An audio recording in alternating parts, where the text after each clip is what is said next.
Hello pen friends, it's James from JK Pens and I'm back with another video. It's been a little while. I've been pretty busy with dealing with the stay at home, kids at home all the time, juggling work, all of that here during the COVID-19 pandemic. I hope you and yours are safe and well. Today we're going to be talking about pens from independent pen makers, and this will be kind of an overview video, and then I intend to do videos about different makers and their pens in the coming days and weeks.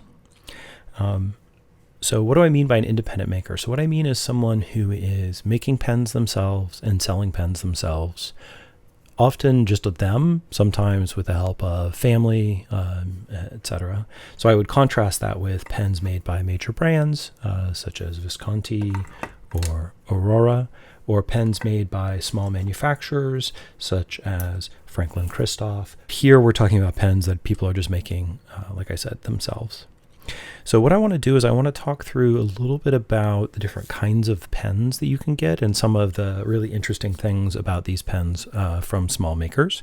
And then, like I said, we'll do in-depth on different makers in separate videos. So I want to start, I'm going to move these out of the way so we can look at a few pens at a time without distraction.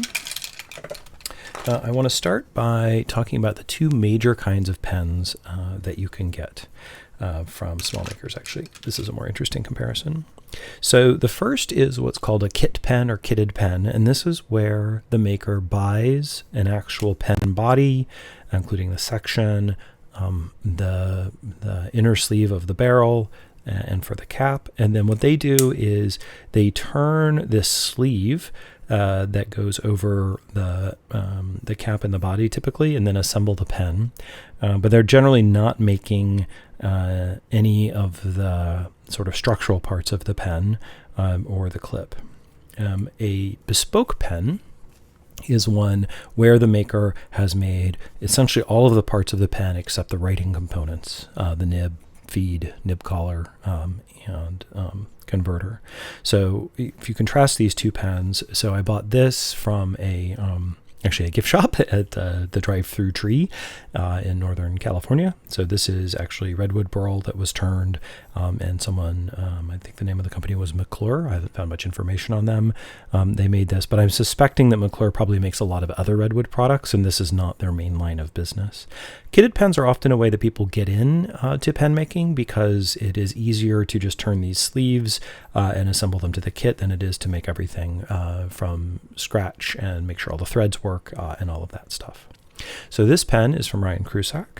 So in contrast, Ryan made all of the parts of this pen, again, except for the writing components. So the metal clip, the body, this is koa wood, and then he threaded the cap and the section, made the section. This is ebonite, made the rear finial, made sure that these fit together for posting. So just think about the level of expertise, craftsmanship that has to go into making a pen, where essentially all of the structural parts of the pen are made by the pen maker. So that's the first thing. I only own this one kitted pen. All of the rest of my pens from independent makers are kitless pens, also known as bespoke pens. So one of the interesting things and one of the exciting things about buying pens from independent makers is that they come in a really wide variety of materials. And I think there's much more diversity than you will get with pens from large manufacturers, simply because they are generally making one pen at a time. They don't have to produce at scale. And they can choose materials that they fancy. They can work with you on a custom material of your choosing. And so I think there's just so much more variety than you get with, even some of the manufacturers that come out with a lot of finishes don't have all of these beautiful materials of all different types for you to use. So I want to talk about some of the different kinds of materials you can find in pens by independent pen makers. So we already looked at a wood pen. This is another wood pen by Ryan Krusak. This is a black Ash Burl from Minnesota. So again, here what you're getting is that tactile feel, sometimes the smell of wood in your hand, that really natural feeling. So wood. This pen, by the way, I have more than one pen that uses each of these kinds of materials. I just chose some arbitrarily to show you some examples. So this pen by Ruth at Shibuya North is ebonite. Ebonite, of course, is really nice to the touch. It's kind of warm, has a distinct faint sulfurous smell because it's vulcanized rubber, but you can definitely find independent pen makers who use ebonite. Some independent pen makers are buying blanks and making pens from blanks that they buy on websites like Turner's Warehouse or Exotic Blanks. So this pen from Atelier Lusso is using a blank called Impero Blue. I don't know where Eric got it, but I've found the same blank for sale on websites. And this pen by Mike at Woodshed Pens was turned from a blank that looks exactly like this, because I actually bought 3 blanks of this material on Exotic Blanks, had them sent to Mike, and then he made the pen for me using up 2 of the blanks in the process. So the blank is basically just a rod or block of stock material for turning a pen. It can be acrylic, it can be alumilite, it can be ebonite, it can be wood, etc. Okay, so these are using sort of stock blanks. Then you have makers who are using blanks from well-known independent blank makers. So this pen from Chris at Butter Knife Creations is using one of the Mackenzie pen company blanks. This is their brand name Diamond Cast, because there's little flecks of diamonds in it. This one happens to be Diamond Cast Orion. And so here Chris got the blank from Mackenzie and then made the pen to his own specifications. And then this is from Brad at Mythic Pens, and this is using a blank Primary Manipulation 3 by Jonathan Brooks, a well-known blank maker here in the United States and probably around the world. And then some makers are actually making their own pen blanks and then turning the pens from them. So sometimes that can be, a fairly, beautiful but kind of random pour, like this. I don't even remember if this has a name. I think it was Rainforest, but I ended up calling it Aurora, from Tailored Pen Company. So they poured this blank and then turned a pen from it.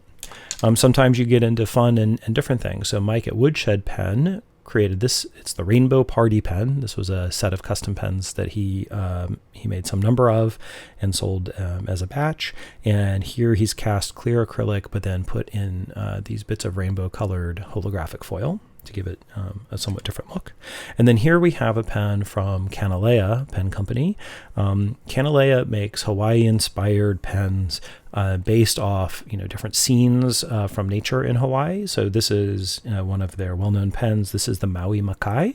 And here what you see is they've, it's not just a random cast, they've actually cast it to create that sort of vignette and that feeling. And many of their pens are made with that same sort of artistry in the making of the blank itself, not to mention the artistry of the pen. Now you will notice that most of these pens that I have laid out are clipless and they have no metalwork, and that's because, not metalwork or adding clips is not something that every pen maker aspires to do or is in their skill set, but there are some makers who are doing their own metalwork.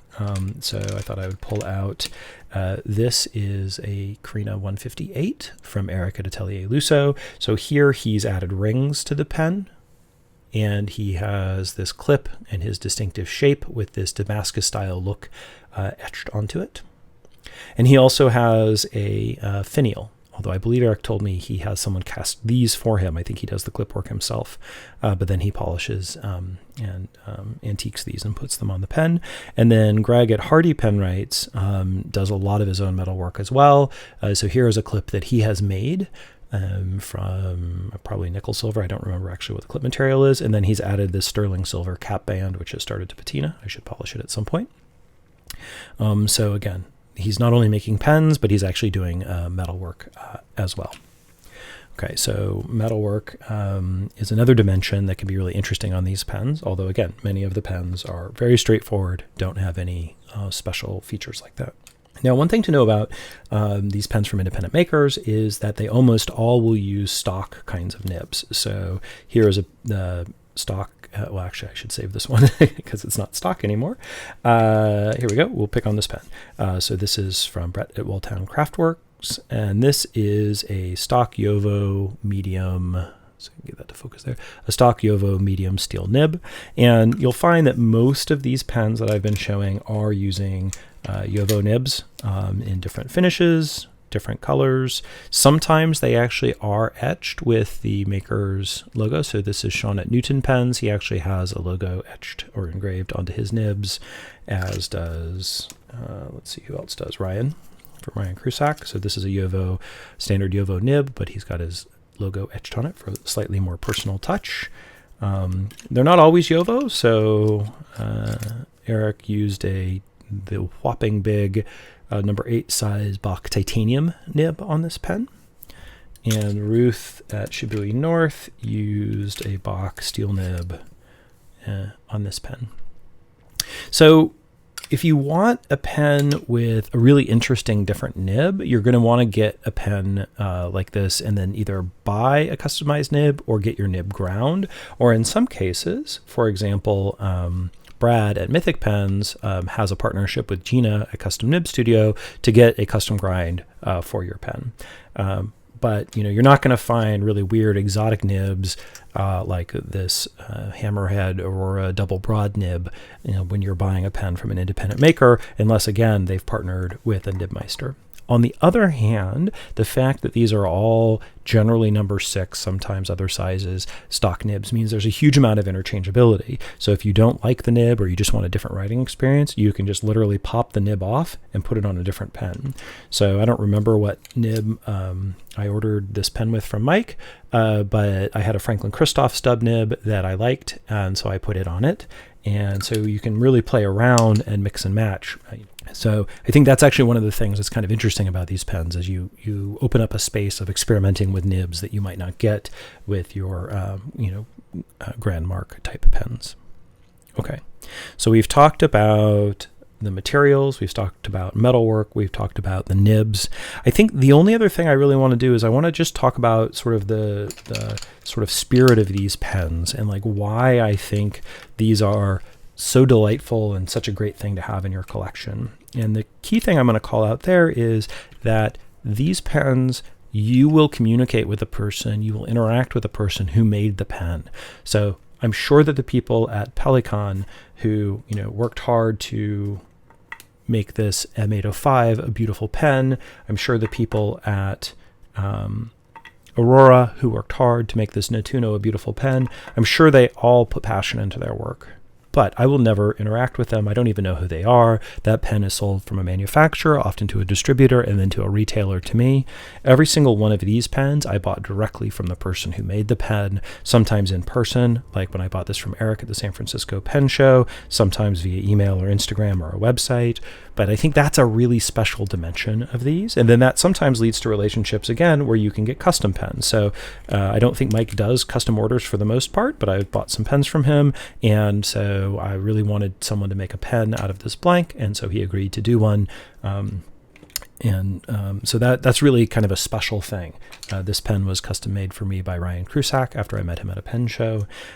So you just get this level of personal interaction and that sort of tangible presence of the pen maker, and in some cases also the blank maker, when you buy these pens. And I think that is really exciting and something that you don't quite get with the pens from larger manufacturers.